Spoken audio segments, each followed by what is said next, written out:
What's up guys, it's your boy Speed here, and today I got 5 new builds for you guys to try in the current patch. I'm excited. We got 2 offlane builds, 1 safe lane build, 1 support build. You can play it in either of the roles in my opinion, and 1 mid build. So, without further ado, let's hop right into it and talk about some of the new builds you guys can try to have a little bit of fun and hopefully gain some MMR in the meanwhile. Alright, before we get into the main part of the video, I do want to let you guys know that I'm not only posting videos here on YouTube, I also frequently post videos on the website. If you don't know what I'm talking about, almost every single day I'm posting a new video to the Game League website. We're going to teach you guys in depth about how to get to the next level. So if you want to become absolutely broken, click the link down below and sign up. All right, getting to the first build, we're going to start with the support build, and that is Crystal Maiden. Crystal Maiden is a hero that I'm definitely going to make a full video on because Crystal Maiden is just an insane hero right now. Like, it's mainly based off the shard. Like, honestly, Crystal Maiden shard, if you guys haven't read it, is one of the most broken things in all of Dota. It came out a while ago, but it's been buffed and buffed and buffed. It's been buffed in cooldown, buffed in radius, buffed in how you can activate it. I mean, this shard is just insane. So if you don't know what it does, let me explain it quickly. It's on a 10-second cooldown, 50 mana. So practically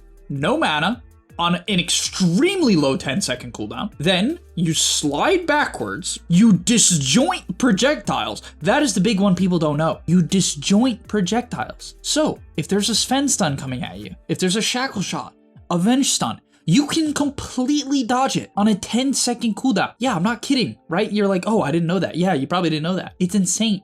And then it puts down this clone, and if that clone takes a certain amount of damage, right, or if you nuke it, it has 150 health, it will explode and frostbite in a 450 AoE, which is a pretty damn big AoE. This clone will explode by your ulti, it will explode by your Q. So you can use it next to a creep wave and Q, and that creep wave will instantly die. Same thing for creep camps. In teamfights, if you're getting gone on, you click the clone, you Crystal Nova them, it will frostbite them. Then you frostbite them again. They've been controlled for 6 seconds. Also keep in mind, you can use it during your ulti. So you can slide back, place down a clone, and then that clone will shatter because your ulti will hit it, and they will get frostbitten in your ult. So if you don't understand why Crystal Clone now is one of the most broken things in all of Dota, hopefully you do. It farms, it kills, it disjoints projectiles. It's broken. Okay, other than that, in terms of the build, there's one other thing that people have been doing that's new as of late on this hero, and that is taking E at level 2. It's funny, it's like the old noob build, where you take your mana regen at level 2. It's been buffed quite a bit, so to read this ability, it gives 0.4 mana regen globally, which is not terrible. If your ally is close to you, right, so if they're within 1200 radius, they get 3x stats, so they get 1.2, which is a ton, right? That's a ton of mana regen. So for heroes like Sven and, you know, just other safe laners like Jug, right? CM Jug is incredibly good right now. Definitely a great combo. Or CK, right? One of these safe laners that truly needs the mana, the E at level 2 is really, really great. So you take your Q at level 1 to secure creeps, and just trade in general. Then you take your E at level 2, Frostbite at level 3, and you max Frostbite till 7. From there, you max out Crystal Nova, you take your health talent at level 10, at level 15. Either of the talents are fine. I like Frostbite cast range personally. I just think that this ability's cast range is its only limiting factor. So, right, it's 600 is kind of bad. So you take that at 20, freezing field damage, Frostbite duration at 25 because of the Crystal Clone. So yeah, in terms of items, just be tanky because your shard just makes you so useful if you stay alive, right? Because every 10 seconds, you just get a double frostbite. It's insane. It's way too much damage. You just need to make sure you get your ulti off, get your Crystal Clone off, and your hero does like some obscene amount of damage. Like, so just all you gotta do is buy drums, buy wand, buy raindrops, buy glimmer. That's it. Don't buy stupid items and make this hero not OP. It's OP if you stay alive and get your shard off with your ulti multiple times. Like, trust me, guys. Okay, getting in the second build, we have Midas Ogre offlane. I've been messing around with this. I just won my most recent rank game on it. Maybe I'll do an analysis on the website of that game. I probably will, because this hero is so fun, and that game was freaking hilarious. Like, literally, I was laughing. I watched a replay, I was laughing, because I was just igniting the safe lane Ursa off cooldown. And it's so funny, because if you get a multicast on it, it does like 700 damage or something. I don't know, it's so funny, it's so funny. But okay, why Midas on Ogre? Well, you multicast it, right? So you're one of the heroes where you can get double the Midas, and when you hit level 12, you can get triple the Midas. When you hit level 18, you can get quad Midas. It's pretty unlikely, the chance of that is very low, but point being is that this hero can farm really fast with Midas. Now, it is a slow-paced build, it's very greedy, so keep that in mind. But after Midas, you're gonna go Orchid. Now, the int from Orchid is completely useless, and I will admit that's the downside of this build.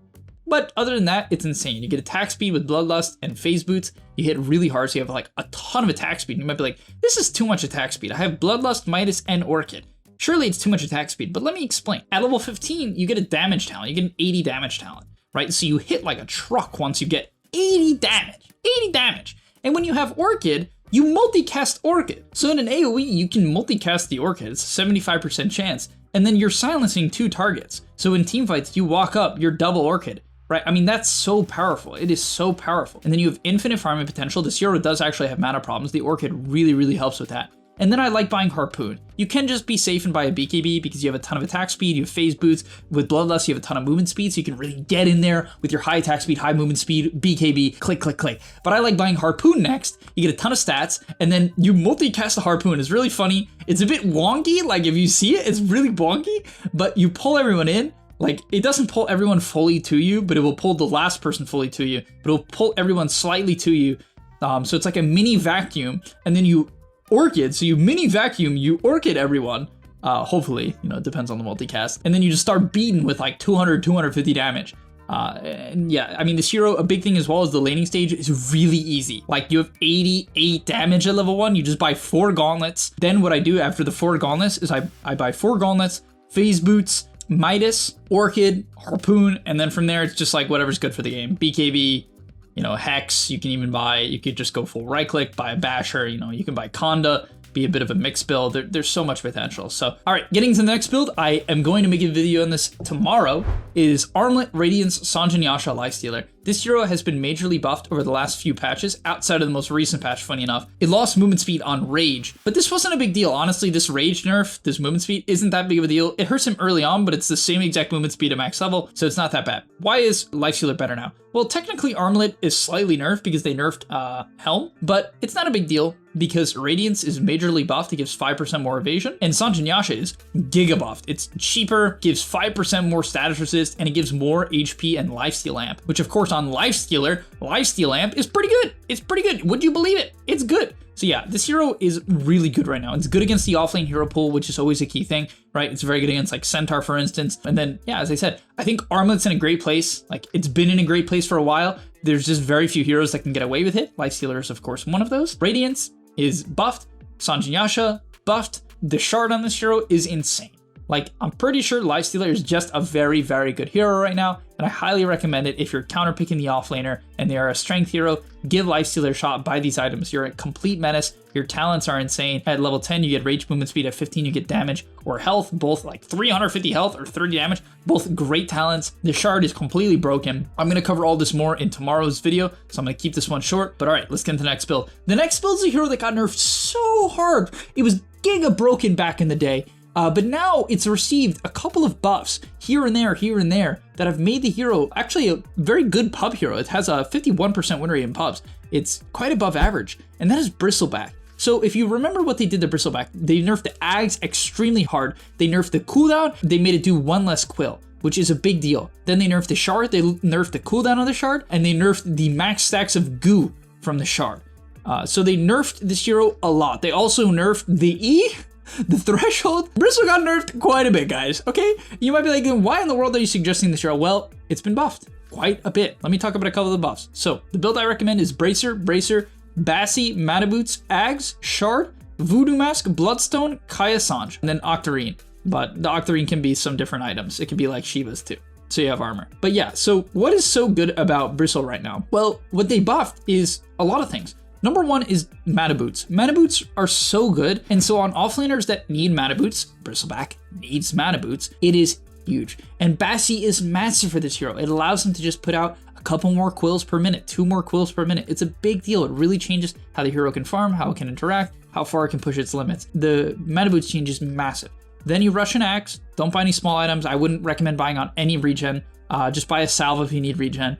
And then try to get a Seeds of Serenity. Like, please, give me the Seeds of Serenity. Please give me your Seeds. And then after you get your Seeds of Serenity, you're going to buy an axe. So you're still going the old build. It's still not bad. Like, it does a ton of damage. You farm really fast. You still buy your shard after that. Then they buffed Voodoo Mask. This ability, it gives 2% more healing against heroes. Then you buy your Bloodstone. And the Bloodstone was changed to give more AoE, which is like obviously insanely good on Bristleback because it works on your W, it works on your shard, it works on your Ags. Like, it's obviously really good. The AoE increase is so good for Bristle, but it was added after he got nerfed. So like, even though this is really great for a hero that loves spell lifesteal and wants to buy the AoE increase, it couldn't really be used because the hero was just considered too bad. But now they've buffed Voodoo Mask, they've buffed Mana Boots, they've buffed Bloodstone recently. Now it builds from Voidstone, so it helps the mana cost. They buffed Kaya Sanj, right? So this hero's best items are buffed. It's like, this hero is a good puppy hero. It's always been a good puppy hero because it scales, it's obnoxious, it baits people to go on him and then does like 1 billion damage. So I'm gonna be excited to try out this build again. I believe in Bristleback.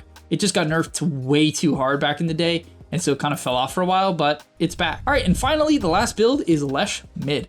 So there's a couple different things you can do. Kaya Sanj got buffed, Bloodstone got buffed. It's very similar to Bristleback in a lot of ways, where like the key items for this hero got buffed, but also the talents are insanely good. At level 15, you get movement speed during Pulse Nova, you get 10%, so you're really, really fast. And at level 20, you get damage reduction, 20% damage reduction during Pulse Nova. So your hero is really fast and takes no damage. And then the main build that I'm seeing people do is Yules. And the reason why is like, you can just insta-kill people if you get a Yules off. So like, the main thing I'm seeing is Yules. Some people go Kaya. Kaya is way better for farming, but it's way worse for fighting. The Yules really allows you to fight in the early game, right? Either save yourself, you can Pulse Nova and Edict while in the Yules, or you can set up, right? You can Yule someone, click Edict, stun, ulti, and you're gonna burst most heroes. So the Yules is like the better fighting item. So if you're gonna play active, buy Yules. If you're gonna play slow, buy a Kaya, then go back for the Yules. Then you go Kaya Sanj. After that, you go Bloodstone. You can buy a Blink if you think it's like useful for the game, because Blink on Lash is just good. Or you can be an absolute menace and just frontline by going Shroud into Shivas. And when you have Shroud Shivas,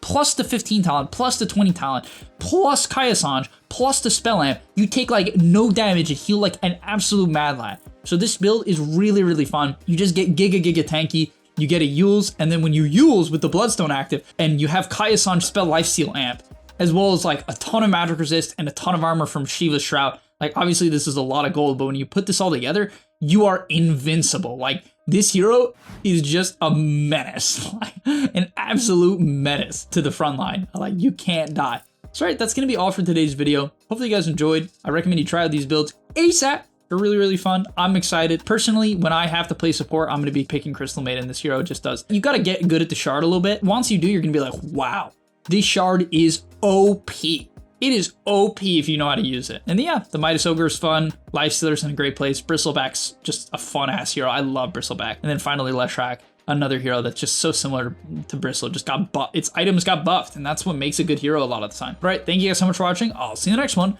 and I'm out. Peace. And that's all, but remember, before you leave, come on, before you tune out, subscribe to the Game Leap website, where we are going to help you get to the next rank. If you're stuck, click the link down below, and I'm out. Peace.